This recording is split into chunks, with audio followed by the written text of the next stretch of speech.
All my memories gather around her. Mine is the lady. They say Australia once loved John Denver more than America did. His voice, like a warm embrace, echoed from Sydney to Perth, and his lyrics painted Australian skies with an almost sacred nostalgia. But what if we told you that behind the applause, behind the sold-out tours and glowing reviews, there was a love story between John Denver and Australia that ended not in harmony, but in silence? A silence so loud it erased his legacy from an entire continent. Why did Australia, once so devoted, turn its back on him? In his final years, Denver often hinted at a heartbreak that had nothing to do with lovers or family. In one obscure interview from the 90s, he said, "There's a place I used to call home, but I can't go back there anymore. Not really." Few noticed it. Fewer asked why. But to those who paid attention, it was clear. He was talking about Australia. This video will take you into the heart of that mystery. How a man who embodied peace, nature, and universal love became quietly unwelcome in one of the countries that once adored him most. Was it politics? A scandal never fully exposed? Or something far more human? Something personal? The story you're about to hear has been buried beneath years of silence, overshadowed by his tragic death in 1997. But today, we revisit it. Not just for John Denver, but for a generation of Australians who might have forgotten how deeply they once cared and how easily they walked away. In the 1970s and early 1980s, John Denver was more than just a household name. He was a cultural phenomenon. In America, he soared to fame with heartfelt ballads like Take Me Home Country Roads, Annie's Song, and Rocky Mountain High. But thousands of miles away, in a land he had no ancestral ties to, John Denver found something rare: unconditional love from Australia. From the moment he first touched down on Australian soil, he was embraced like one of their own. His first tour in the early 70s sold out in record time. Crowds filled theaters and stadiums not only in major cities like Sydney, Melbourne, and Brisbane, but also in more remote towns where international acts rarely visited. His down-to-earth charm, gentle nature, and environmental advocacy resonated deeply with Australians who were, at the time, grappling with their own national identity, torn between British heritage and a growing independence on the world stage. Australian media adored him. Television appearances, radio interviews, and even guest spots on variety shows made him a regular figure in living rooms across the country.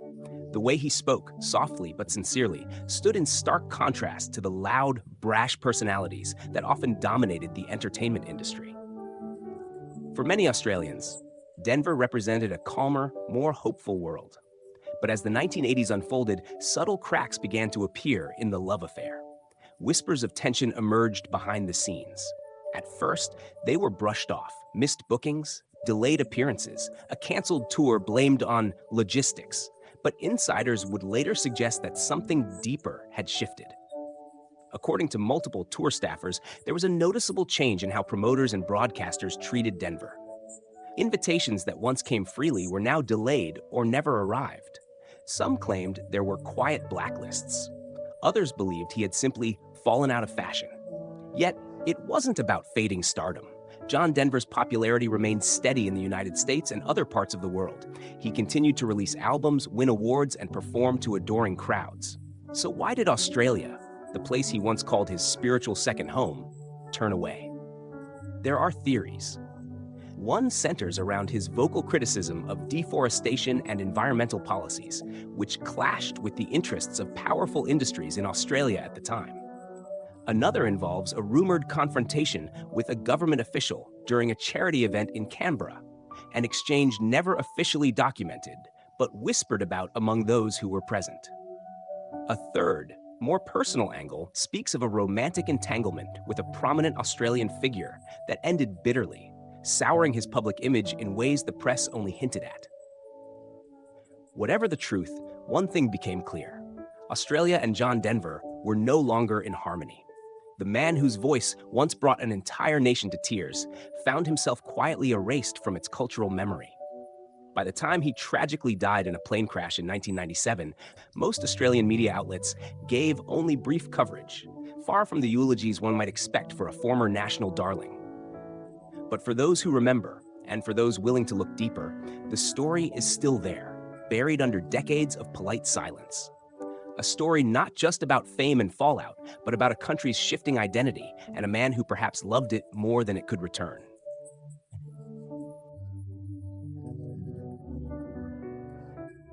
Before the silence, there was only song. John Denver's first visit to Australia in 1972 with modest expectations, another American folk singer in a long line of touring acts. But when he walked on stage in Melbourne for the first time, guitar in hand, and opened with Leaving on a Jet Plane, something shifted. His voice carried a softness that felt oddly familiar to the Australian heart. Gentle, hopeful, and deeply human. By the time he ended with Take Me Home, Country Roads, the crowd had already decided he wasn't just a guest, he belonged here. His rise in Australia was meteoric. In 1974, his album Back Home Again went platinum in Australia faster than in the United States. Fans wrote letters, hundreds of them, describing how his music helped them through droughts, heartbreaks, and the quiet loneliness of outback life. Radio stations couldn't get enough. Sunshine on My Shoulders was a regular on top 40 rotations. When he toured again in 1975, venues had to be upgraded to accommodate the swell of ticket sales. In Sydney, he drew a crowd of nearly 30,000, unheard of at the time for a folk singer. Yet it wasn't just the music, it was his connection to the land. Denver often spoke of the Australian landscape with reverence. He visited Aboriginal communities, sailed along the Whitsundays, and famously said that Uluru reminded him of something eternal.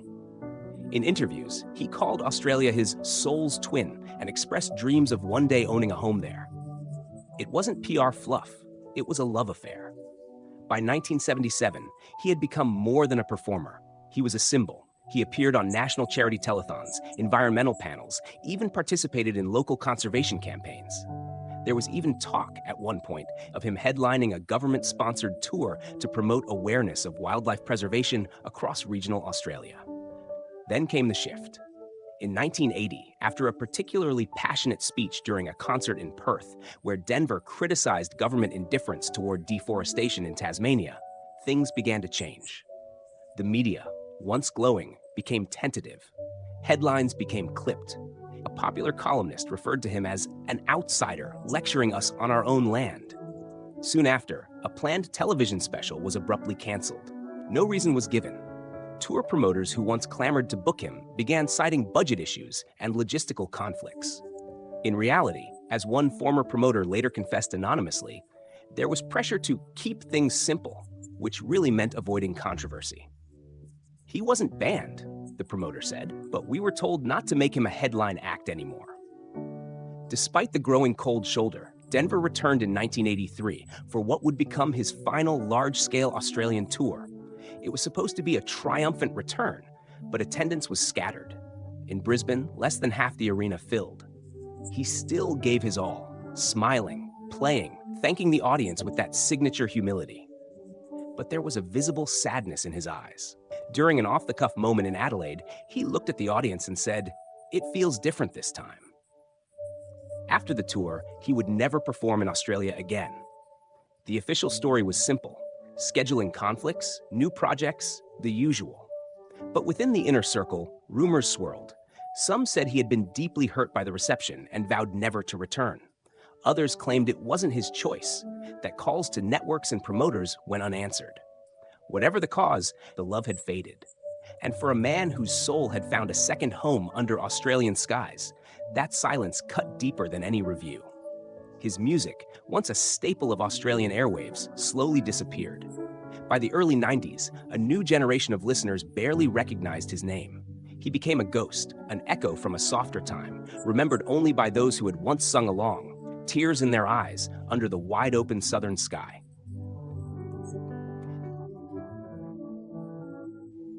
It wasn't just a matter of fading popularity. What happened to John Denver in Australia was more deliberate, more personal, and far more painful than many dared to admit. The incident that truly marked the breaking point came quietly during a government-sponsored environmental gala in Canberra in 1984.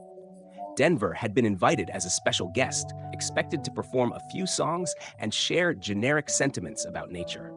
Instead, what he delivered was a searing, unscripted speech condemning Australia's logging practices in the Tarkine rainforest and the government's silence on Aboriginal land rights.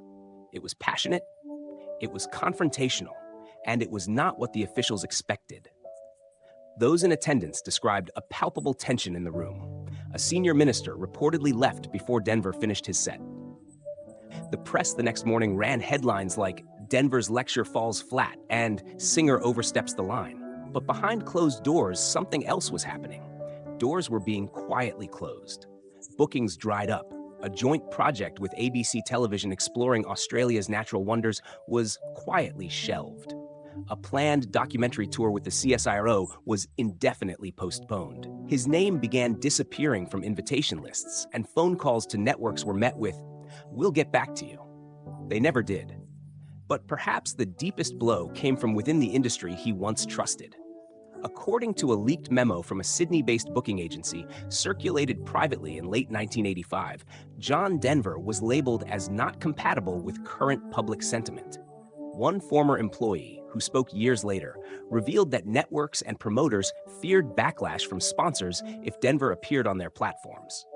His outspoken views, once admired, had become liabilities. What's worse, there were whispers, persistent, unconfirmed, but devastating, that John Denver had been romantically involved with a prominent figure in Australian media.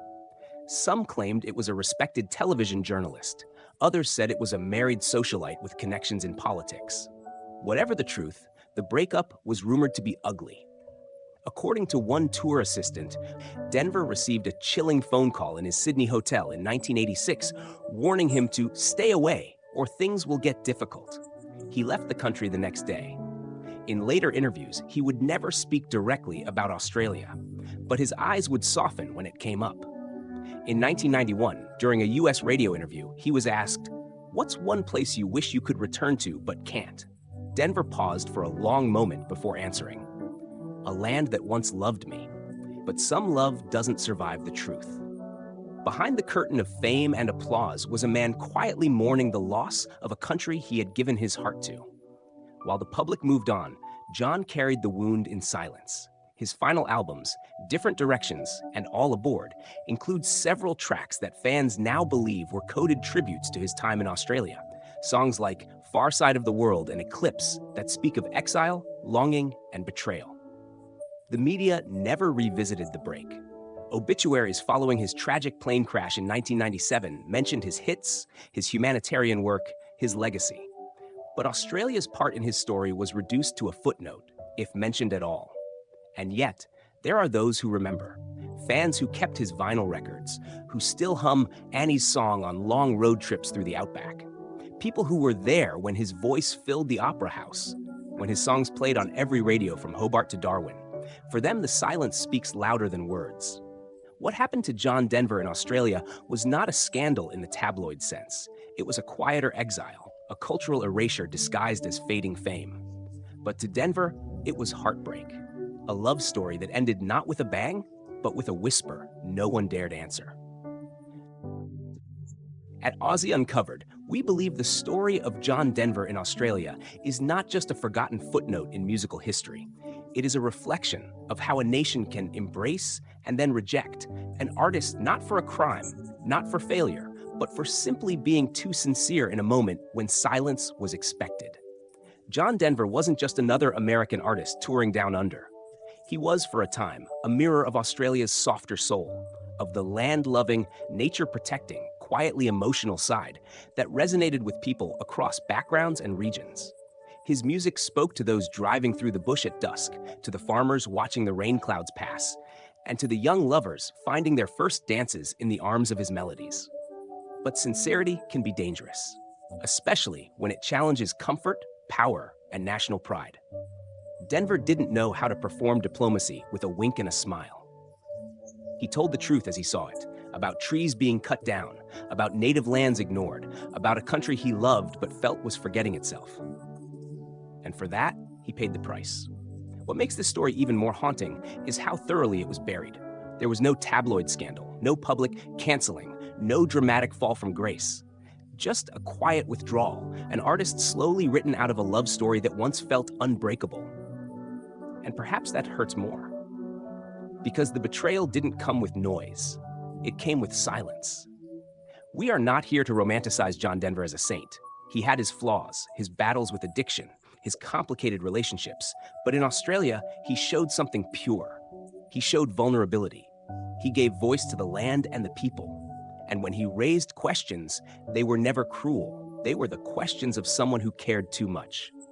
It's easy now to pretend he never mattered here, to leave his name off radio rotations, to forget the tours, the tears, the thunderous applause that once shook Australian stadiums. But history doesn't forget, and neither should we. We invite our viewers to reflect, not just on the man, but on the culture that embraced and then abandoned him.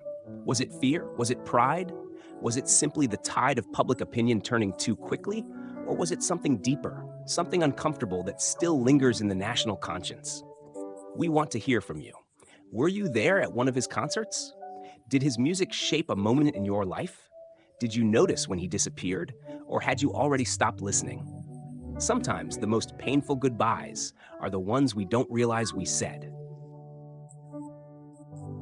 There are no statues of John Denver in Australia. No plaques, no tributes, no streets that carry his name. And yet, his voice once drifted through this land like a breeze at sunset, gentle, honest, unforgettable. It was here that he found one of his most loyal audiences. And it was here, too, that he lost something he never fully spoke of again. In the quiet corners of memory, some still recall the warmth of his voice echoing through concert halls, the way his lyrics seemed to understand the Australian heart even better than some of its own poets. His was a love story with this land, not born of politics or promotion, but of something instinctive, something that could never be manufactured. And maybe that was the problem.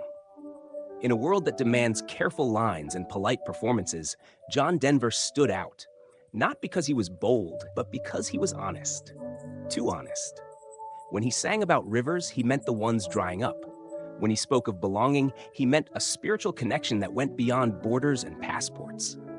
And when he challenged Australia to do better, for its trees, its people, its conscience, he did so not as a critic, but as someone who loved it too much to stay silent. But some stories are too quiet to survive the noise of history. And so his story here faded, not because it was unimportant, but because it was uncomfortable. Yet now, you know. You know that John Denver once called this country his second home, that he once stood on stages under Australian skies and sang with tears in his eyes, that he once believed this land was listening. Maybe we owe him something more than silence. Maybe, just maybe, his songs still live in the wind over the Blue Mountains or in the hush of dawn on the Great Ocean Road. Maybe the love never truly died. It was just tucked away, waiting to be remembered, because some stories were never meant to disappear. They were only waiting for someone to ask, whatever happened to John Denver in Australia? Now you know.